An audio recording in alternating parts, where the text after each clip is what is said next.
I don't normally do this, but I've just jumped off my mastermind call that I have on a Friday morning. So massive shout out to Andrew and Raymond. And I'm going to share with you something that I've been working on with my daughter. And I've shared in the Big Video Academy about how to start your first business. You might have seen over the last few weeks where I've talked about brand or business first. Now, you let me know in the comments section below. Do you think you should build a brand or you should build your business first? I'm going to tell you what I think in a few minutes, but I really want to know what you think, because the polls are in, and the polls have shared that approximately between 80 and 90% of people think you should do brand before business. What are your thoughts? Again, let me know in the comments section below. It's really, really important, because when you're trying to build a business and you hear about building a brand, and it's very cool right now. It's very cool and very, very hip to be building a brand and building a personal brand. And I believe in your personal brand. It's not a logo. It's not fancy fonts. It's not colors. Your brand is you. It's your beautiful, smiling face showing up and being completely and unapologetic in the world. If you disagree with that, let me know, again, your thoughts in the comment section below. But I want to share a quick story with you, which I've just shared with the guys on the mastermind call. And it's this, my daughter. I'm going to talk about my daughter. So if we've got any parents out there who are entrepreneurs or whose children want to learn the skills and the journey and the pathway into entrepreneurship, it's a bumpy road. And I'm going to share with you how you can get started right now without any business, because I believe brand before business. I'm going to share two stories. One where you've kind of got a business as a backup or an idea of a business, and then the other one is I don't have a business at all, so that you can look at it from both perspectives, make a choice and decide. 11 years ago, I was working for a company called Radio Norwich, the home of Alan Partridge. And I was new in there, baby just born, been made redundant from a previous job, and I needed a way to sell radio, the product of radio. Now, if you don't know how to sell or what you're selling in radio, it's literally thin air. It is thin air. You're selling airspace. So I needed a way to sell radio. What did I do? I saw that the radio station and the presenters weren't actually using social media very well or very much. Like everybody else, advertise, advertise, advertise. When actually social is all about being social. So I started to storytell my day at the radio station through Twitter and then through LinkedIn. I was having conversations with businesses through Twitter, resharing some of their content, a few retweets, sharing what we were doing, having conversation with business, making new connections and building lists behind the scenes. I'd then go over to LinkedIn and I would connect with the business owner, tell about all the great stuff we're having on over Twitter and what's going on and how we're having these conversations and sharing content. And over time, a very short amount of time, my profile started to grow on Twitter from like a couple of hundred followers to something like 2, 3, 4, 5,000 followers. Businesses invited me in. I naively at the time thought that it was because they wanted to buy radio from me. My profile was risen, therefore they must want to buy radio from me. No. What do you think they wanted to learn? They wanted to know how I was building a profile on social media quicker and bigger than the breakfast presenter and all the other presenters, and they wanted me to show them how. So I went in and I showed them completely. As Gary Vee would say, I gave away everything for free. And from that moment, they realized, oh, there's a bit of work to be done there. Stephen, would you do it for us? So I looked at that and said, well, actually, I could do that. And the side hustle was born. I will not advocate anybody leaving their day job and going on this mad, crazy journey, because entrepreneurship is a bit of a crazy journey. But what I did was 4 hours a day, between sort of 8 p.m. and midnight, I worked on the side hustle. Now, you could do it in an hour a day. Gary Vee says, what you do for an hour a day? Stop watching Netflix for an hour a day, and you could build your side hustle. Now, the biggest growing demographic right now is, or the industry, should we say, is the online education space, taking your knowledge, your experience, your expertise, and putting it into a digital product. But if you build a brand first, because off the back of my side hustle, I was in a few months' time, I was able to leave the day job and then launch my agency, because I'd replaced my day job income running these small clients as a side hustle, you know, sort of 8 p.m. to midnight kind of thing. With that in mind, I want to share with you what I'm talking to my daughter about now, and maybe some of you could do this as well with your own educational heads on. Bear in mind, the online education space is massive and growing to billions and billions of dollars a day. I think it could be $1 billion a day industry by 2025. Well, guess what? That's only a few months away. So imagine if you had your slice of the pie. And I'm going to share with you a couple of some numbers as well as to how we do that. But I'm going to use my daughter as an experiment. Here we go. You ready? This is my daughter Summer.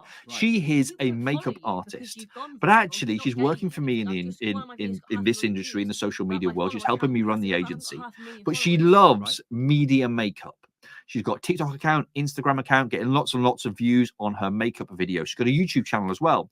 Her YouTube channel and her Instagram account actually helped her get her first job and her first college place, just by showing how creative she was and applying for the right job. Let's dive into it, shall we? The first thing is she wants to reboot her YouTube channel. Being away at university, spending some time working with her dad for the last sort of 6 to 8 months, she wants to get back into the creative side. And if you know Summer, you've seen some of her videos coming out recently, mainly on her TikTok account. However, could be done on YouTube. I think it should more be done on YouTube, but because that content will remain evergreen and it can be searched for over time. TikTok and Instagram, not so much. So look at this. If you were to start creating a personal brand, what are the 5 things that you could talk about right now? We do this in a process called through your Ikigai. And if you want to learn more about that, you're more than welcome just to reach out to me and we'll send you some information on how you can look at that, or even come and join one of our programs. But Summer, she loves media makeup. She was starting to build her brand again. She said, Dad, I'm not interested in a business. I said, but let's just be open-minded and just look at what that would look like. And here's how you can start. She's got all these videos. Some of them have gone viral. One's got like 500,000 views for an account with a few thousand subscribers on it. That's a really good video. So I said to her, why don't you do this? Continue making your video one a week, because you love it, you're interested in it. And if you've got a hobby or an interest, you could do a video 1 per week. Just popping that out there on something you love. It could be gardening, it could be social media marketing, it could be media makeup, it could be beards and hair and makeup, and it could be anything. It could be accounting and spreadsheets. And you could just create 1 video a week based on a frequently asked question or a problem that someone has in your industry, like a specific eye makeup look, or how to do your hair, or get knots out of your beard, or how to do spreadsheets, or whatever the other funky things are. Being a photographer, different lighting and all that stuff. You can make 1 video a week. 1 video a week. And then over time, you look at your best performing videos and you grab the links to those videos. You put them into a document. This is what I've said to her. Grab your 10 top videos, grab the links and put them in a document. Now, grab ChatGPT. Talk on your mobile phone through the app and say, ChatGPT, and then talk through the process and ask ChatGPT to put it into some summary and bullet points. So you can create a 1-page PDF. So then what you have is you have the system and process, and you have the link to the video on 1-page PDF. Do that with your top 10 performing videos and her example, top 10 looks, makeup looks. You've then got a digital asset. They can go away and recreate the look, and they've got the video as a tutorial to look alongside. And for that, you send them to a landing page, grab their email address, and then each week you just follow up saying, here's my new look, here's my new look, here's my new look. Now, over time, you might decide, my daughter might decide, to create a makeup tutorial course, taking her knowledge, experience, and expertise out of her head and putting that into a product.